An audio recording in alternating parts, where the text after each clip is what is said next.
పోతుంది. వాస్తవం పెద్దిరెడ్డి గారు మాట్లాడితే వాస్తవమే మాట్లాడతారు. ఆయన ఎప్పుడు వాస్తవంగానే ఉంటాడు. ఆయన అన్ని మంచి చేస్తాడు. ప్రజలకు అందుబాటులో ఉండి ప్రజలకు మంచి చేసే మనిషి కాబట్టి వాళ్ళ కుటుంబం ముగ్గురు రాష్ట్రంలో ఎప్పుడు కూడా ఓడిపోకుండా మొన్న ముగ్గురు ఇంత రాష్ట్రంలో వాళ్ళ గాలి ఉందా లేక ఇంకోటి అని అనుకున్నా కూడా ముగ్గురు గెలిచి వాళ్ళ కొడుకు గతంలో గారి మీద పోటీ చేసి గెలిచిన సందర్భాలు ఉన్నాయి. వాళ్ళకు ఆ చరిత్ర ఉంది కాబట్టి చంద్రబాబు నాయుడు గారు కూడా అక్కడ ఓడిపోయినటువంటి సందర్భం ఉంటే వీళ్ళు ఓడిపోలేదనే ఉద్దేశంలో భాగంగా వీళ్ళ మీద కసి కొట్టుకుని ఉద్దేశపూర్వకంగా ఏదో విధంగా కేసు పెట్టాలనే ఆలోచనలో భాగంగా చేస్తున్నారు తప్ప వాళ్ళు ఎప్పుడు ఇంతవరకు ఎక్కడ తప్పు చేసినట్టు నాకు తెలిసినంత వరకు ఎక్కడ కనపడలే. రాష్ట్రంలో ఏడాది వాళ్ళు ఏ నాయకుడు వాళ్ళ గురించి అనుకోరు. జిల్లాలో చూసి ఏ చిన్న పిల్లని అడిగినా పెద్దిరెడ్డి రామచంద్రారెడ్డి గారి కుటుంబం ఎలాంటిదంటే అంత నీట్ గా చెప్తారు. ఎంతో మందికి మేలు చేసిన ఎంతో కల్పించినటువంటి కుటుంబం వల్ల ఉపాధి పొందుతున్నటువంటి కుటుంబం కాబట్టి అలాంటి కుటుంబాన్ని ఏదో విధంగా అబాసుపాలు చేస్తే అది జగన్మోహన్ రెడ్డి గారికి అత్యంత సన్నిహితంగా ఉంటారు. జగన్మోహన్ రెడ్డి గారికి కుడి చేయిగా ఉండి మితిన్ రెడ్డి గారు పార్టీని నడిపిస్తున్నారు కాబట్టి మితిన్ రెడ్డి గారిని జైల్లో పెట్టిస్తే ఖచ్చితంగా జగన్మోహన్ రెడ్డి గారి మీద ఈ ప్రభావం పడుతుంది. ఈ ప్రభావం పడితే జగన్మోహన్ రెడ్డి గారు ఇప్పటికే సూపర్ 6 పైన అనేకమైనటువంటి ఉద్యమాలు చేసినారు. ఈ ఉద్యమాల్లో ఖచ్చితంగా మళ్ళీ జగన్మోహన్ రెడ్డి గారు బయటకు పోతే జనాల్లో పెరుగుతున్నటువంటి క్రేజ్ తో పాటు జనాల్లో మనకు విపరీతమైన చెడ్డ పేరు వస్తుంది. చెడ్డ పేరు రాబట్టే ఇప్పుడు 2-3 సర్వేలు చేపించే దాదాపు 90 సీట్లు ఓడిపోతారని చెప్పి వచ్చినది. కాబట్టి ఈ విధమైనటువంటి అభిప్రాయం జనం లేకపోతే ఖచ్చితంగా ఇప్పుడు సంవత్సరమే 4 సంవత్సరాలు దాదాపు ఉంది. 4 మంది చెడ్డ పేరుతో మనం లాస్ట్ కి ఎమ్మెల్యేలు మినిస్టర్లు బయట కూడా తిరగలేని పరిస్థితి వస్తుంది. ఈ పరిస్థితిని మనం కాపాడుకోవాలంటే ఖచ్చితంగా వైఎస్ఆర్సీపీని ఏదో విధంగా మచ్చిపూసి మారేడుకాయ చేసి వాళ్ళను తగ్గించాలనే ఉద్దేశంలో భాగంగా వాళ్ళు చేస్తున్నటువంటి ఈ కుట్రలు కుతంత్రాలే దీనికి నిదర్శనంగా అనుకోవాల్సిన అవసరం ఉందని ప్రజలు భావిస్తున్నారు. వైసీపీ కాదు, తెలుగుదేశం పార్టీలో ఉన్నటువంటి లీడర్లు కూడా చాలా మంది బాధపడుతున్నారు. పవన్ మన మితిన్ రెడ్డి గారు ఇంతవరకు ఏ ఒక్కరికి హాని చేయనటువంటి వ్యక్తి. మితిన్ రెడ్డి గారు తెలుగుదేశం వాళ్ళ దగ్గర మీద ఆయన సేవ మేలు చేసినటువంటి వ్యక్తి. అలాంటి వ్యక్తిని తీసుకొచ్చి ఈ రోజు మద్యం కేసుని తీసుకొచ్చి ఆయన అరెస్ట్ చేయించే కార్యక్రమం చేసినారు. గతంలో కూడా పెద్దిరెడ్డి గారు చెప్పినట్టు ఎయిర్పోర్ట్ ఏదో జరిగిందని చెప్పి మితిన్ రెడ్డి గారిని అరెస్ట్ చేసి నెల్లూరు జైలుకు పోతే మేము తిరుపతిలో పోయి ధర్నా కూడా చేసిన సందర్భాలు ఉన్నాయి.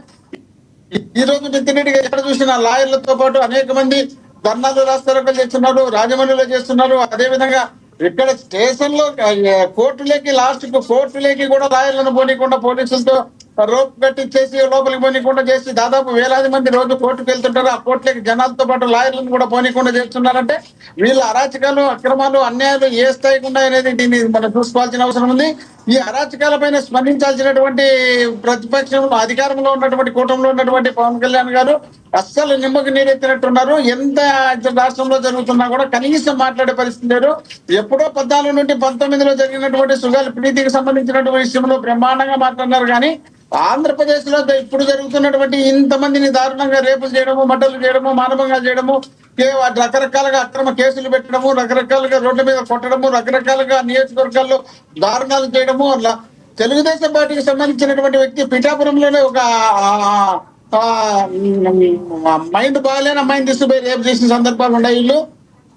వీళ్ళు ఎంత తప్పు చేసినా ఆయన మాట్లాడే పరిస్థితులు లేకపోవడం కూడా రాష్ట్ర ప్రజలు చర్చించుకుంటున్నారు. మోహన్ రెడ్డి గారు ఇందాక మీరు స్టేట్మెంట్ ఒకటి అన్నారు, పెద్దిరెడ్డి రామచంద్రారెడ్డి గారు ఎప్పుడు ఓడిపోలేదు, గెలుపు ఇంత హవాలో కూడా ఆయన గెలిచారు అంటున్నారు. అంటే గెలిపోవటములు అనేవి మనిషి యొక్క క్యారెక్టర్ని డిసైడ్ చేస్తాయా? ఇప్పుడు మంచి క్యారెక్టర్ అనేది దాదాపు 100% కాకపోయినా దాదాపు గుర్తిస్తారు. ఎందుకు ఉన్నటువంటి ప్రవర్తన ఏంది, వాళ్ళు చేసినటువంటి మేలు ఏంది, వాళ్ళు ఏ విధంగా నడుచుకుంటున్నారు, వాళ్ళు ఏ విధంగా ప్రజలకు సేవ చేస్తున్నారు. ఇలాంటి వ్యక్తులు మనం ఓడిస్తే ఇబ్బంది కదా జరుగుతుంది కదా అనే ఉద్దేశంలో భాగంగానే మిగతా ఓడిపోయిన వాళ్ళందరూ ఎవరైతే ఉన్నారో వాళ్ళందరి క్యారెక్టర్ని ప్రజలు యాక్సెప్ట్ చేయనట్ట. మిగతా వైసీపీ నేతలు క్యారెక్టర్ వేరు, రాజకీయంగా వాళ్ళు చేస్తున్నటువంటి హెల్ప్ వేరు, క్యారెక్టర్ సపరేట్ ఉంటారు. క్యారెక్టర్ సంబంధించి కాదు, వాళ్ళు రాజకీయ నాయకులుగా ఉన్నత చేస్తున్నారు. ఎంత మాత్రం ఫలితం ఉంది, ఆ సేవ వల్ల ప్రజలు ఎంతమంది మేలు పొందుతున్నారు. ఇలాంటి నాయకులను ఓడించుకుంటే మనం అధికారుల దగ్గర మా దగ్గర సాక్ష్యాలు ఉన్నాయని చెప్తున్నారు. ప్రభుత్వం తరపు కావచ్చు, లేదంటే ఎవరైతే అరెస్ట్ చేశారో అధికారులు వాళ్ళ దగ్గర సాక్ష్యాలు ఉన్నాయని చెప్తున్నారు కదా.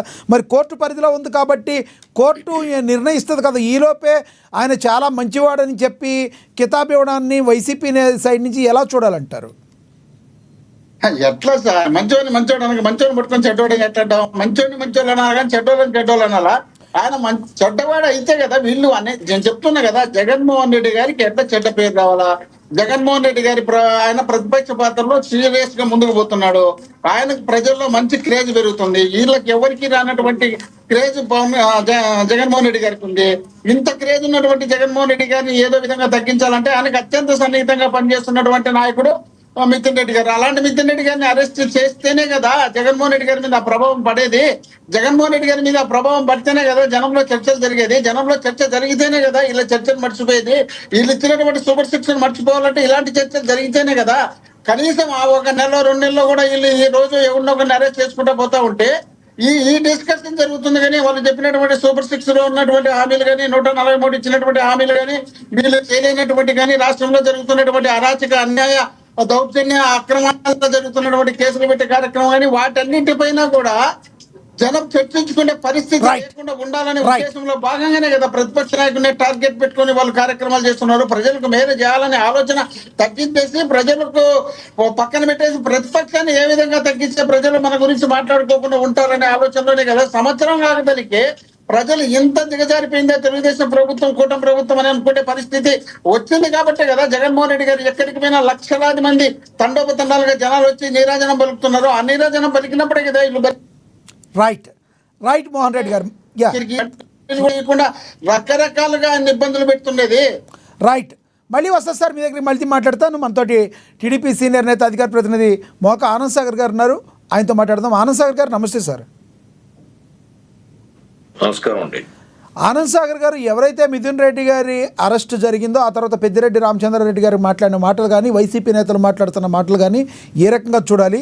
అదేవిధంగా ఈ రెంటపాలెం వెళ్ళిన దీనిలో కేసులో కూడా ఈ రోజున పోలీస్ స్టేషన్కి పిలుపులు అందినాయి. వాళ్ళకు కూడా ఎవరైతే విడుదల రజనీ కావచ్చు, అంబటి రాంబాబు కావచ్చు, వాళ్ళు కూడా మాట్లాడారు. వాళ్ళ బయటలు కూడా ఉన్నాయి. వాళ్ళు బయటలో అయ్యాక మీరు మాట్లాడతారు కానీ బయట చూద్దాం. వాళ్ళే